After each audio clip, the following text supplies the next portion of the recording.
ఈరోజు మనం నేర్చుకుంటున్న పాఠం ఏంటంటే, నీవు పాపము చేయకపోవచ్చు, నీవు నీతిగా బతకవచ్చు. అయితే నీ కుటుంబంలో ఒకవేళ వారు నీ భర్తే కావచ్చు, నీ భార్యే కావచ్చు, నీ పిల్లలే కావచ్చు, నీ తల్లిదండ్రులే కావచ్చు, నీ అన్నదమ్ములే కావచ్చు, నీ అక్క చెల్లెలే కావచ్చు, ఎవరో నీ కుటుంబీకులో దేవుని బిడ్డ ఎవరో ఒకవేళ దేవునికి కోపం పుట్టించేవారుగా క్రియలు చేస్తున్నారేమో, ఆ విషయంలో దేవుని బిడ్డ ప్రజలకు మధ్యలో ఒక అడ్డుగోడగా నిలబడి నీవు పశ్చాత్తాపడగలిగితే నిన్ను బట్టి వారిని దేవుడు క్షమించబోతున్నాడు. ఆమెను చెప్దామా గట్టిగా? హల్లెలూయా, హల్లెలూయా. నిజంగా దేవుని బిడ్డ, ఈ విషయంలో నేను యథార్థంగా ప్రార్థన చేస్తున్నాను. సంఘం విషయంలో ఎవరెవరు ఏ బలహీనతలో ఉన్నారో తెలిసినప్పుడు ఆ బలహీనత నా బలహీనతగా నేను ఒప్పుకొని, ప్రభా నీ సేవకునైనా నా ప్రార్థనను బట్టి వారిని క్షమించయ్యా అని ప్రార్థన చేస్తాను. సంగమా, ఒక తల్లిగా, ఒక తండ్రిగా, ఒక భర్తగా, ఒక భార్యగా, దేవుని బిడ్డ ఒక కుమారునిగా, ఒక కుమార్తెగా నీ కుటుంబంలో ఎలాంటి పరిస్థితులు ఉన్నాయో నీకు బాగా తెలుసు. ఏదైనా ఒక బలహీనత, ఏదైనా ఒక లోపం, ఏదైనా ఒక కొరత నీ కంటికి కనబడ్డప్పుడు, నీ చెవికి వినబడ్డప్పుడు, దేవుని బిడ్డ ఆ పరిస్థితులు నీకు అర్థమైనప్పుడు, తెలిసిన నీవు, వాక్యం ఎరిగిన నీవు, దేవుని ప్రేమను ఎరిగిన నీవు, దేవుని యొక్క గొప్పతనం ఎరిగిన నీవు వెంటనే ఆయన సన్నిధిలో మోకరించి వారి యొక్క బలహీనత, వారి యొక్క కొరత మన మీద వేసుకొని ఒప్పుకొని ప్రార్థన చేయగలిగితే దేవుని బిడ్డ మనల్ని బట్టి వారిని దేవుడు కాపాడువాడై ఉన్నాడు. మన పశ్చాత్తాపం వారికి నూతన జీవితాన్ని ఇవ్వగలుగుతుంది. అందుకే సంగమా, ఈరోజు దేవునితో మాట్లాడుతున్న మాట ఏంటంటే, దానియేలు కూడా అదే చేశాడు. దానియేలులో కూడా వేలెత్తి చూపించడానికి ఏ లోపము కూడా ఆయనలో కనబడలేదు. కనబడిందా అమ్మా? ఏ లోపము లేనివాడని బైబిల్ చెప్తుంది. అలాంటి దానియేలు తన ప్రజల పాపము తన మీద వేసుకొని కన్నీళ్లు విడిచి దేవుని సన్నిధిలో, ప్రభా నా ప్రజల పాపాన్ని క్షమించయ్యా అని. బైబిల్లో ఎజ్రా కనిపిస్తాడు. ఎజ్రా కూడా దేవుని బిడ్డలారా తన ప్రజల పాపమును తన మీద వేసుకొని, ప్రభా క్షమించయ్యా అని ప్రార్థన చేస్తాడు. బైబిల్లో నెహెమ్యా కనబడతాడు. నెహెమ్యా కూడా దేవుని బిడ్డరా తన ప్రజల పాపమును తన మీద వేసుకొని ప్రార్థన చేస్తాడు. నేను అంటున్నాను దేవుని బిడ్డలారా, ఒక మాట, ఒక దేశ పాపాలే వారి మీద వేసుకొని ప్రార్థన చేయగలిగితే నీ కుటుంబం విషయంలో నువ్వు ప్రార్థన చేయలేవా? నేను మొన్నటి దినాన చెప్పాను, అలసిపోవద్దు. ఒక బలవంతుడే అలసిపోతే బలహీనుల ప్రాణం సాతాను తీస్తున్నాడని చెప్పాను. గుర్తుందా మీకు? మొన్న మెసేజ్ గుర్తుందమ్మా? నేను అంటున్నాను, నీవే వారి విషయంలో అడ్డుపడకపోతే ఎవరు పడతారు మరి? ఒక భార్యగా నీవే, ఒక భర్తగా నీవే, ఒక తల్లిగా నీవే, ఒక తండ్రిగా నీవే, ఒక అన్న, ఒక చెల్లిగా దెన్బిడ నీవే అడ్డుపడకపోతే వారి కొరకు, నీవే వారి కొరకు పూట పడకపోతే మరి నీ కుటుంబ విషయంలో ఎవరు పడతారు? సేవకుడిగా నేను చేస్తాను, కానీ నీ వంతు బాధ్యత నీకు లేదా? ఒక రాహబు వేశ్య చూడండి, ఆమె చేసేదేమో తప్పుడు పని, అయినా తన కుటుంబాన్ని కాపాడుకోవాలని దేవుని బిడ్డలైన వారితో నిబంధన చేసుకుంటుంది. తన కుటుంబాన్ని రక్షించుకుందండి. ఇంత సత్యం తెలిసిన మనమేం చేస్తున్నామండి? నేను అబ్రహాముతో దేవుడు అంటాడు, అబ్రహామా వాటన్నిటిని నేను నాశనం చేయబోతున్నాను అంటే, అబ్రహాం అంటాడు, అయ్యా అందులో నీతిమంతులు ఉంటే వాళ్ళని కాపాడుతావా? 50 మంది, 40 మంది, 30 మంది దేవుని దగ్గర బేరాలు ఆడతాడండి. ఎవరి కొరకు?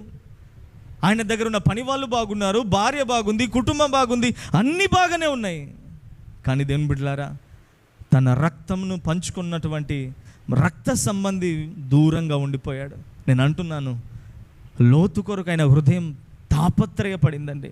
నీ కన్న పిల్లల విషయంలో, కట్టుకున్న భర్త విషయంలో, కట్టుకున్న భార్య విషయంలో, దేవుని వాళ్ళ బలహీనత విషయంలో నువ్వెందుకు పూట పడలేకపోతున్నావు? ఆ బాధ్యత నీకు లేదా? సంగమా, ఈరోజు దేవుడు ఎందుకో ప్రత్యేకంగా మనతో మాట్లాడుతున్నాడు. దయచేసి ఇతరుల కొరకు ప్రార్థన చేసేవారిగా మనం అందరం ఉండాలి. మన కుటుంబాలను మనం కాపాడుకుందాం. ఈ విషయాల్లో మనం పశ్చాత్తాపడదాం దేవుని బిడ్డలారా. కొంతమంది దేవుని బిడ్డలారా ప్రార్థన చేయకుండా మౌనంగా ఉంటారు. అందుకే యోనా గురించి రాయబడుతుంది, ఓయి నిద్రపోతా అంటాడు. ఆయనకు తెలియదా అలలు కొట్టబడుతున్నాయి, దేవుని బిడ్డలారా ఆహారం అంతా నేలపాలైపోతుందని అన్నీ తెలిసిన దేవా క్షమించుమని అడగలేదు ఆయన. ఈరోజు కంటి ముందు ఇన్ని జరుగుతున్నా మనము నోరు తెరవక మౌలులమై నిద్రపోతులమై పడుకొని ఉంటుంటాం.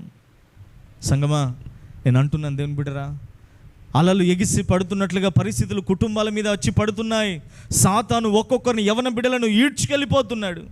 దేవుని బిడ్డరా, భక్తిహీనంగా వాక్యమును ఎరగక మందిరపు అనుభవంలో లేని పిల్లలు దేవుని బిడ్డరా సాతాను చేత ఈడవబడి ఉంటే ప్రార్థనలో పోరాడి నీ పిల్లల్ని నువ్వు కాపాడుకోవా? నా పిల్లల మీద ప్రేమ ఉంది అని అంటే ఒక్కరోజైనా, బైబిల్లో రాయబడిన మాట ఏంటంటే నీ పిల్లల కొరకు రేయి మొదటి జామున లేచి ప్రార్థన చేయి అన్నాడే.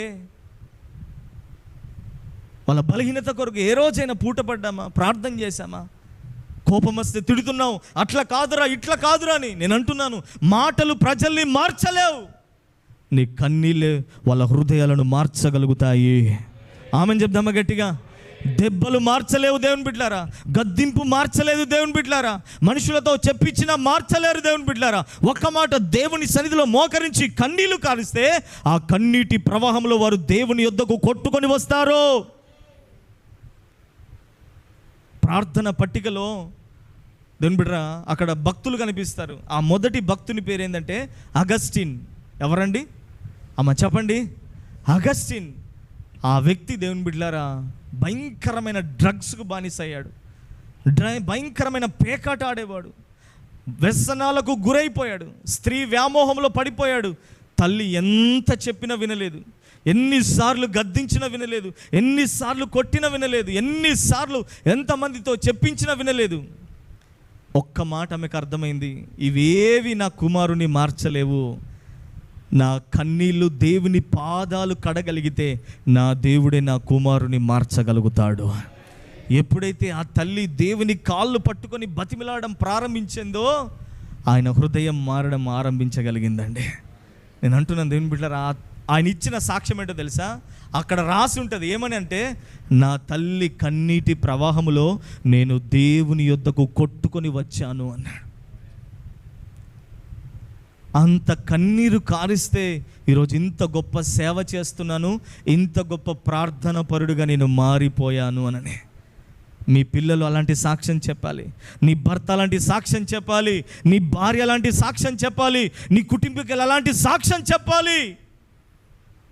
అంతగా దేవుని సన్నిధిలో మన హృదయాలను కుమ్మరించగలిగితే ఖచ్చితంగా మన కుటుంబాలు మారిపోగలుగుతాయి, మన జీవితాలు మారిపోతాయి, మన పరిస్థితులు మారిపోతాయి. దేవుని బిడ్డలారా, నేను అంటున్నాను, దయచేసి ఒక్క మాట చెప్తున్నాను, నీ మౌనమే నీ కుటుంబాన్ని నాశనం చేసిందేమో, నీ కఠినమైన హృదయమే నీ పిల్లలను నీ కుటుంబాన్ని నాశనం వైపు నడిపించిందేమో. ఇకనైనా మనకు జ్ఞానము రావాలి, ఇకనైనా మన కళ్ళు తెరవాలి, ఇకనైనా మన హృదయం తెరవబడాలి. దేవుని బిడ్డలారా, లోపాన్ని కనుగొను, దాని విషయంలో దేవుని సన్నిధిలో నువ్వు పశ్చాత్తాపడగలిగితే ఖచ్చితంగా నీ కుటుంబముల విషయంలో నువ్వు దేవుని బిడ్డలారా నీ కుటుంబాన్ని నువ్వు కాపాడుకోగలుగుతావు. ఆమెను చెప్దామా గట్టిగా? హల్లెలూయా, హల్లెలూయా, హల్లెలూయా. ఒక్క మాట దేవుని బిడ్డలారా, దేవుని సన్నిధిలో ఒకటే ఒక మాట, ఇతరుల పాపము విషయంలో మనం కూడా ఒప్పుకునే వారిగా ఉందుముగాక. నిజంగా దేవుని బిడ్డలారా, యేసు ప్రభు తన పాపాల కొరకు సిలువ ఎక్కలేదండి, మన పాపాల కొరకు ఆయన సిలువ ఎక్కాడు. ఆయనలో ఏ నేరము లేదండి, నీ నేరము ఆయన వేసుకున్నాడు, నీ పాపము ఆయన వేసుకున్నాడు, నీ దోషం ఆయన వేసుకున్నాడు. దీని బిడ్డ నీ ఘోరమైనటువంటి క్రియలు ఆయన మీద వేసుకున్నాడండి. నేను అంటున్నాను ఒక్క మాట, ఇదే కదా సిలువ ప్రేమ, ఇదే కదా సిలువ ప్రేమ. సంఘములో కూడా నీ కంటికి ఒక సహోదరుడు బలహీనపడ్డా వ్యర్థంగా ఆయన గురించి నోటితో మాట్లాడకు, కన్నీళ్లు విడిచి అయ్యా పలానా సహోదరుడు తప్పిపోయాడయ్యా, నా సహోదరుడు ప్రభా ఆయనను కాపాడయ్యని ఆయన కొరకు మనం ప్రార్థన చేసేవారిగా ఉండాలి. ఎవరైనా ఒక స్త్రీ ఒక సహోదరి బలహీనపడ్డదా భక్తిలో, ఆమె అలాంటిది ఇలాంటిదని ఆమె బలహీనతను బట్టి మాట్లాడడం కాదు. సహోదరులారా, దేవుని బిడ్డలారా, వారి కొరకు అంగలార్చి ప్రభు సన్నిధిలో ప్రార్థన చేసేవారిగా మనం అందరం ఉండాలి. ఆమేన్. ఇది కదా దేవుని ప్రేమ. నేను అంటున్నాను దేవుని బిడ్డలారా, ఈరోజు దేవుడు మనతో మాట్లాడుతున్నాడు. నిజంగా ఈ విషయాలు మాట్లాడుతున్నప్పుడు నా గుండెల్లో చాలా వేదన ఉంది. దేని బిడ్డలారా, ఒక్క మాట దయచేసి ఇతరుల కొరకు మనం ప్రార్థన చేసేవారిగా ఉండాలి. ఇతరుల భారం, బైబిల్లో రాయబడిన మాట ఏంటంటే బలహీనుల యొక్క దౌర్బల్యాన్ని బలవంతుడు భరించాలి అట. వాడు బలహీనుడే, వాని వాళ్ళ బలహీనత మనం భరించుకుంటూ ఓర్చుకుంటూ ప్రార్థన చేయగలిగితే ఒక దినాన వారిలో మార్పు రాగలుగుతుంది. ఆమెను చెప్దామా గట్టిగా? హల్లెలూయా, హల్లెలూయా, హల్లెలూయా. దాన్ని పెట్టారా, బైబిల్ గ్రంథంలో రాయబడిన మాట, దేవుడు 3 ఉపమానాలు చెప్పాడు.